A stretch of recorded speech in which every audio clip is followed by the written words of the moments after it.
بسم اللہ الرحمن الرحیم۔ ایک بھائی نے کویسچن کیا تھا کہ 3 تولہ سونا تھا، اس پر سال گزر گیا، اب سال گزرنے کے بعد ابھی زکوٰۃ کا کچھ تو خیر اس پہ تو بنتی بھی نہیں تھی، لیکن کچھ پیسہ اور آ گیا ہے، اب پیسہ آ گیا ہے تو کیا اس پر زکوٰۃ ہوگی کہ نہیں ہوگی؟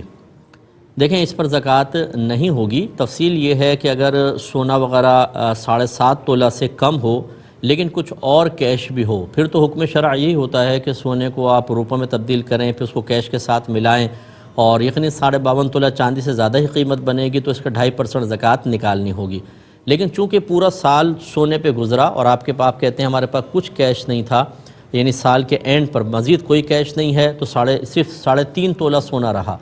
اور کیش وغیرہ ہے نہیں، اور اس پر زکوٰۃ نہیں ہوگی۔ اس کے ساتھ اور مال ہوتا تو ہوتی، ورنہ نہیں۔ اور اس کے بعد 1 سال کے بعد آپ کے پاس مال آیا تو جو سال کے بعد آتا ہے وہ زکوٰۃ کے مال کے ساتھ شامل نہیں ہوتا۔ ہاں، اگر سال گزرنے سے 1 دن پہلے بھی آتا تو اس کو زکوٰۃ کے مال کے ساتھ شامل کیا جاتا، لیکن اب یہ چونکہ سال کے بعد آیا ہے، اب آپ کے اوپر زکوٰۃ نہیں ہے۔ یہ بھائی کہتے ہیں کہ انہوں نے 2 پلاٹ رکھے ہوئے ہیں سیل کرنے کے لیے، لیکن وہ بک نہیں رہے ہیں موجودہ حالات کے تحت، اور ہر سال ان پہ زکوٰۃ نکالتے ہیں، تو اب کیا کریں؟ پیسہ کیش وغیرہ ہے نہیں۔ لیکن سب سے پہلے تو بہرحال آپ اس پہ زکوٰۃ نکالتے ہیں، یہ اچھی چیز تھی، لیکن میں تھوڑی سی وضاحت کر دیتا ہوں کہ یہ پلاٹ کس نیت کے ساتھ خریدے تھے یہ آپ کو سوچنا ہوگا۔ اگر تو صرف بیچنے کی نیت سے خریدے تھے کہ ابھی لے کے رکھ لیتے ہیں بعد میں پروفٹ کمائیں گے، تو پھر تو یہ مال تجارت تھا، سال بہ سال زکوٰۃ نکالنا بالکل ٹھیک تھا، اور آپ ابھی نہیں بک رہے تو موجودہ قیمت بہرحال پراپرٹی ڈیلر سے لگوا کر اس کی زکوٰۃ آپ بنا کر رکھ لیں، جب کبھی یہ بکیں یا آگے آپ کے پاس پیسہ آ جائے تو وہ زکوٰۃ آپ کو ادا کرنی ہوگی۔ اور اگر آپ نے یہ تجارت کی نیت سے نہیں لیے تھے، رہنے کے لیے تھے، یا یہ ارادہ بھی تھا کہ بیچ دیں گے، لیکن ساتھ میں یہ بھی تھا نہیں بکے تو اپنا گھر بنا لیں گے،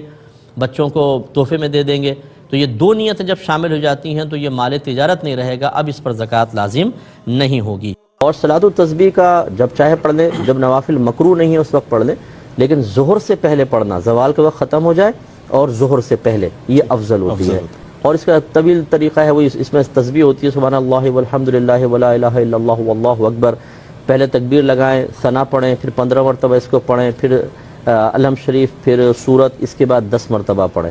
اس طرح پھر رکوع میں جا کے 10 مرتبہ، پھر رکوع سے کھڑے ہو کے 10 مرتبہ، ایک سجدے میں 10 مرتبہ، پھر اٹھ کر 10 مرتبہ، پھر جائیں اندر 10 مرتبہ۔ اس طرح ایک رکعت میں تقریباً یہ 75 بار ہو جائے گی، اور کل 300 بار اس طرح پڑھنی ہوتی ہے۔ تمام رکعتوں میں اسی طرح ترتیب رکھیں، اور وہ 4 رکعت پڑھیں گے، 4 رکعت کی نفل کی نیت کر کے ادا کریں۔ ناخن چبانا روزے میں یہ ویسے بھی مکروہ ہوتا ہے، اور حالت روزہ میں اور زیادہ ہوتا ہے، اگر وہ ناخن اندر اتر گیا تو اور مسائل ہیں، تو اس لیے اس سے اجتناب کرنا چاہیے۔